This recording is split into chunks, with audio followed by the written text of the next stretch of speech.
Welcome everybody to another edition of Talking with Heroes talk show program. I am Bob Calvert, your host.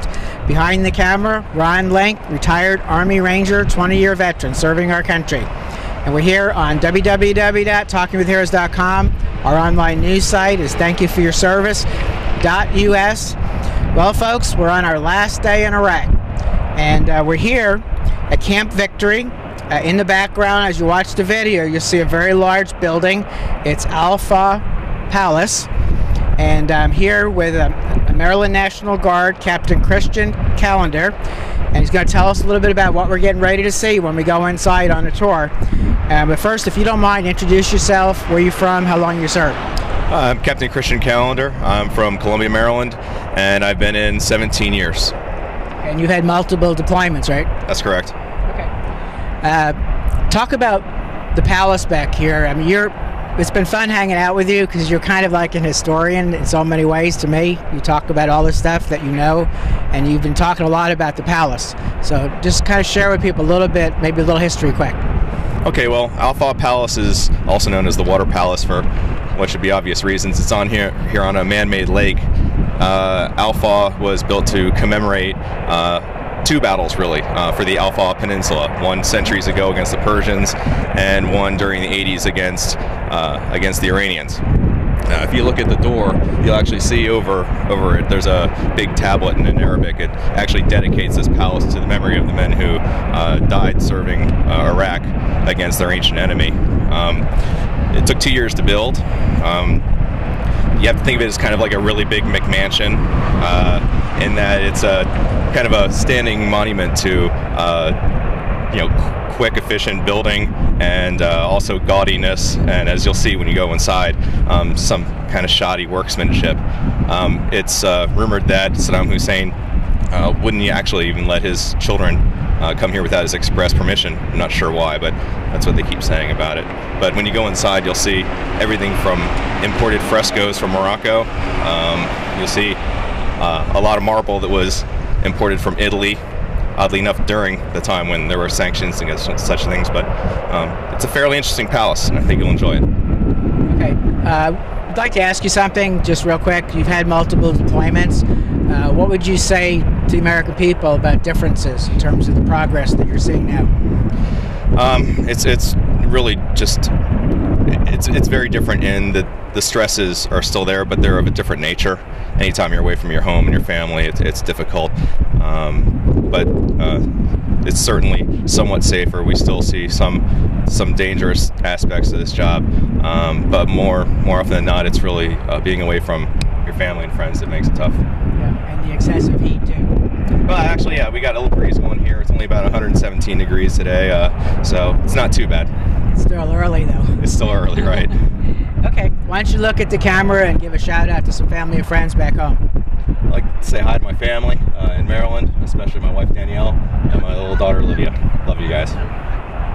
Okay, well, let's go inside Alfaw Palace. Let's go. Let's go. Okay, folks, we're inside Alfaw Palace now. It's an honor to introduce to you LtCol Jerry Brooks. Welcome to Talking with Heroes. Oh, thank you very much. It's my pleasure to be here. If you could tell the American people just a little bit about yourself, how long you served, and where you're from. All right. I'm from Harrisonburg, Virginia. Actually born in Florida. My father was a Navy man and retired in Virginia. And went to the Virginia Military Institute for a bachelor's degree. Got a master's from James Madison University. And I've served for over 26 years, and for the last almost 16 years, I've worked as an Army historian, which means I've deployed to various spots. For instance, this is my third deployment to Iraq. I also deployed to Bosnia early on, and basically working as a historian, going out, interviewing soldiers, collecting documents, things like that, so that the official histories of the various operations and conflicts can be written. That's interesting. As an historian, 3 deployments, I always like to ask people that have been on multiple deployments, what do you see as the major differences as far as progress to where we're at now? Well, the primary progress I've seen thus far is security. I'll give you an example. In 2005, downtown Baghdad in the IZ, if you rode around on a bus, you had to have your Kevlar helmet on, you had to have your full body armor, everything on. I mean, you looked like a middle-aged mutant ninja turtle with all your equipment on it. And by 2008, you could ride the same buses without your body armor, without your Kevlar. You could stop, get off the buses, take pictures of some of the sites there in downtown Baghdad with no problem. And I know 2005, 2006, you heard a lot of gunfire and rocketry coming in, both here and at the IZ. By 2008, 2009, it would be, weeks and weeks before you didn't hear anything like that. And as a matter of fact, some of the bases, like out in the West, they have not had an attack in 5 years, which is amazing, considering where we were. So the biggest change I've seen is the security aspect, where it's much safer not only for us but for the Iraqi people. And a lot of the buildings we've been using are now being turned over to the Iraqis too, back over to them. Oh, that's correct. And it's not just small buildings, it's large buildings. On June 1st, we closed out the Perfume Palace, which was one of Saddam's 89 presidential palaces. We emptied that out. We've turned that back over. It's ready for use. And over the years, we've turned back some other palaces for the Iraqis to use in however way they want to. Okay. Why don't you hold the mic, because it may be easier, and just kind of describe what we're seeing now here, and I know we're going to go to other locations inside the palace too. Okay, great. All right. What you're standing in now is the Alfaw Palace, and the palace is one of the 89 palaces that Saddam had built. Now, what was interesting about the Alfaw Palace is it's one of 4 palaces here on the waters around this complex. And this palace was originally built to house foreign dignitaries and foreign diplomats. What happened was in 1978, Iraq was scheduled to host the Arab League Summit, and they were unprepared for it, and they had to rent the homes of wealthy Iraqis in order to house the diplomats and dignitaries. And then in 1983, Iraq was scheduled to host the Summit of Non-Aligned Nations, and the non-aligned nations were Yugoslavia, India, Mexico, countries like that. Well, for several reasons, one of which was they still were not prepared, the conference was moved to New Delhi, India. And Saddam Hussein decided that he was not going to let this happen anymore. So he decreed that he wanted a facility where diplomats and dignitaries, world leaders, could come, he could host them, and they could be impressed by the grandeur that is Iraq. And so this complex was built, and it was built on this location because it's about 2.4 kilometers from the airport to here. And the plan was that dignitaries would arrive at the airport, they'd be driven over here, they would be met in the palace by Saddam or Tariq Aziz or the foreign minister or someone like that, and they could either stay here in this palace or one of the other 3 palaces here, or they could go downtown and stay at the Al Rashid Hotel, the International, or the Hilton, or the Sheraton. And of the 4 palaces, this one was the last one built. And originally it was only supposed to be 200,000 square feet and only 2 stories. But Saddam made over 400 architectural changes to this building. And as a result, the palace went from 200,000 square feet to 450,000 square feet. And at the end, it has 62 rooms and it has 29 bathrooms. And interestingly enough, the bathrooms are not what you and I think of a bathroom. We think of a bathroom at home and it's a sink, a commode.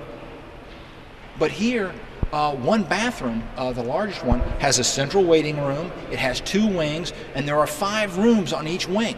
And that counts as just one bathroom. We're going to go inside too, right? Oh, yes. We'll go inside one of the largest bathrooms. Yep. And what's interesting is the original rough-in on the palace was completed in 1991. Construction started in 1989, and the original portion of the palace was done in 1991. Now, it was not bombed during Operation Desert Shield, Desert Storm, but in Operation Desert Fox, this palace was bombed in 1998. And what Saddam did was he had 4 crews of workers, about 2,400 people, working around the clock in order to not only repair the palace, but do the extensions and improvements that he wanted. And they completed it just in time for his 64th birthday in April of 2000. In 2003, the palace was hit during the invasion. We dropped 2 bombs on one of the bridges and dropped that, and a bomb came through the roof and one came through the side. And what's interesting, how it got its name Alfaw was very interesting. During the Iran-Iraq War in 1986, in November, the Iranian Revolutionary Guard forces launched an attack and captured the Alfaw Peninsula from units of the Iraqi People's Army. And they held it Now, in April of 1988, Saddam amasses about 100,000 of his special Republican Guard troops, and using tanks, artillery, and chemical weapons, he takes back the Alfaw Peninsula from the Iranian Revolutionary Guard forces. And as a result of that victory, he builds this palace to honor them. But what's interesting is the individuals who fought at that battle were never allowed to see the palace that he built to honor them. As I said earlier, the palace was built for foreign dignitaries, foreign diplomats. Saddam's own family could not come here unless he explicitly authorized them to arrive. And Saddam, being Saddam, throughout this palace there are all sorts of reminders of Saddam Hussein. Directly overhead is a large chandelier, and you'll see that is huge. There are 2 rows of what looks like a pair of scissors with bent blades. Well, those are Saddam's initials. So he's got 2 layers of his initials on the chandelier. And then at the very top of the chandelier, going all the way around, it says Allah Akbar, God is great. And a little bit more about Saddam is on 4 of the entryways, you see the old Iraqi flag, the one that's red, white, and black with the 3 green stars. And underneath it, the inscription says, God grant Saddam victory. But the palace is loaded with symbolism and symbols. As a matter of fact, you and I are standing on the 8-sided star that was a symbol of the Ba'ath Party. And the Ba'ath Party was founded by a Syrian named Michael Aflaq. And the Ba'ath Party movement spread into Iraq, and Saddam joined the Ba'ath Party through the efforts of his uncle and worked his way up through the party. And inside the 8-sided star of the Ba'ath Party symbol is this 8-sided star in red. And that's Saddam's personal symbol. Saddam took that 8-sided star as his own personal symbol. So you've got the 8-sided Ba'ath Party star, and inside you've got the Saddam 8-sided star. And as you walk throughout this palace, you see Saddam's initials. You also see a lot of symbolism that Saddam wanted to conjure up to the people. And if you'd like, we can walk around to several locations, and I can point them out. We're going to go over to the pillars? Yes.